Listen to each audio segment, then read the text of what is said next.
पासून बांध्यापर्यंतच्या कास्तकार बांधवांसाठी आपला मित्र उदय लाड घेऊन आलाय अद्भुत व्हिडिओ पाहणाऱ्या सर्वांच्या आजच्या व्हिडिओत करतो आता मनापासून स्वागत। मित्रांनो, सर्वांसाठी सध्याचा जो सर्वात महत्त्वाचा व्हिडिओ आणि सध्याची जी सर्वात महत्त्वाची अपडेट की मोदी सरकारचा निर्णय जबरदस्त, ज्याच्यामुळे खाद्यतेलाचे बाजारभाव झाले या ठिकाणी प्रचंड स्वस्त।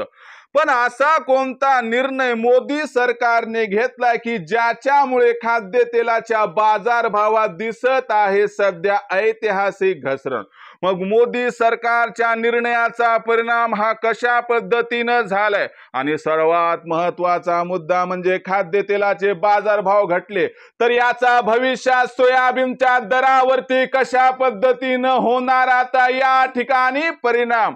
जर या महत्त्वाच्या प्रश्नाचा आपल्या सारख्या सामान्य कास्तकार बांधवांना जाणून घ्यायचा असेल या ठिकाणी सविस्तर व अचूक उत्तर, तर मला वाटते सर्वांनी व्हिडिओ सुरुवातीपासून शेवटपर्यंत पाहायला हवा। व्हिडिओ सुरुवातीपासून शेवटपर्यंत पाहत असताना जर आपल्याला मनापासून आवडला तर जरूर या व्हिडिओला इथं एकदा लाईक करा।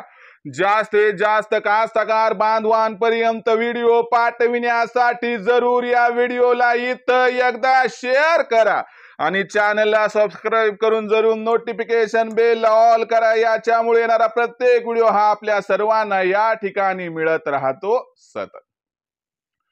मित्रांनो, सर्वांसाठी सध्याचा जो सर्वात महत्त्वाचा व्हिडिओ आणि जी सध्याची सर्वात महत्त्वाची अपडेट आहे की मोदी सरकारने घेतलाय निर्णय जबरदस्त, ज्याच्यामुळे खाद्यतेलाचे बाजारभाव झाले आता प्रचंड स्वस्त। पण मोदी सरकारने घेतलेला खाद्यतेला बाबतीतचा निर्णय कोणता, याचा परिणाम भविष्यात सोयाबीनच्या दरावरती कसा होणार, चला सर्व काही घेऊयात या ठिकाणी समजून। तर बघा मित्रांनो, सर्वात महत्त्वाची गोष्ट जर आपण या ठिकाणी बघितली तर मोदी सरकारने खाद्यतेलावरती जे सीमा शुल्क होतं म्हणजे जे आयात शुल्क होतं ते 10% या ठिकाणी कमी केले।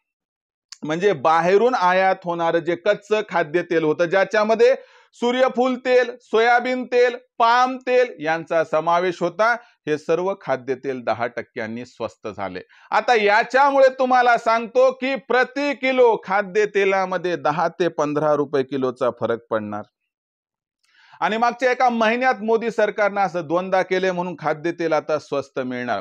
याच्यामुळे सामान्य ग्राहक या ठिकाणी खुश होणार आणि याच्यामुळे येऊ घातलेल्या बिहारच्या निवडणुकीमध्ये सरकारला भरघोस असा फायदा होणार। आणि तसंही बघितलं तर बिहारचं मुख्य पीक सोयाबीन हे नाही।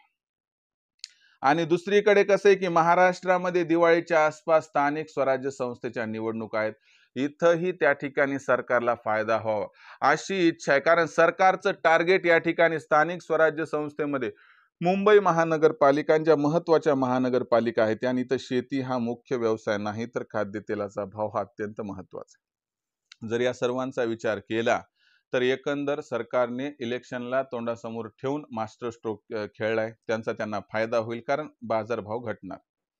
आता या ठिकाणी बघितलं तर याचा सोयाबीनच्या दरावरती कसा परिणाम होणार, तर लक्षात घ्या याच्यामुळे एक दबाव आपल्या सोयाबीनमध्ये दिसतोय। पण बहुतांश प्रमाणात 95-96% सोयाबीन विकल्या गेले, म्हणजे याचा इमिजिएट इफेक्ट सोयाबीनवर दिसला तरी काही फरक पडणार नाही। आणि सरकार असं करण्याची शक्यता आहे की दिवाळीच्या नंतर जेव्हा सोयाबीनचं सीझन येईल तेव्हा आयात शुल्क वाढवून सोयाबीनला आधार देणार आणि जास्तीत जास्त सोयाबीन हमी भावाने खरेदी करण्यात तयार आहे। त्यामुळे कास्तकार बांधवाचं कोणीकडून नुकसान न होऊ देण्याचा सरकारचा साधा आणि सोपा हा निर्णय, परंतु सामान्य ग्राहकाचा या ठिकाणी फायदा व्हावा ही इच्छा आहे। या पद्धतीने हा निर्णय घेतला म्हणून याला म्हटलं गेलंय की मोदी सरकारचा सध्याचा हा निर्णय जबरदस्त, याच्यामुळे खाद्यतेल होणार आता या ठिकाणी प्रचंड स्वस्त। तुम्हाला काय वाटतं, याचा सोयाबीनच्या दरावरती परिणाम कितपत होऊ शकतो? आपण कमेंट सेक्शनमध्ये लिहून कळवू शकतात। व्हिडिओ आवडला लाईक करा, कास्तकार बांधवांपर्यंत पाठवा, शेअर करा, सबस्क्राइब करून नोटिफिकेशन बेल ऑल करा, यामुळे प्रत्येक व्हिडिओ आपणास मिळत राहतो या ठिकाणी सतत। मित्रांनो, अशाच एका नवीन व्हिडिओ आपला मित्र उदय लाड आपल्या सर्वांना आवडते युट्यूब चॅनल माझी शेतीवर सातत्याने मिळत राहील। तोपर्यंत सर्व कास्तकार बांधवांची शेतकरी आजच्या व्हिडिओ खूप खूप आभार।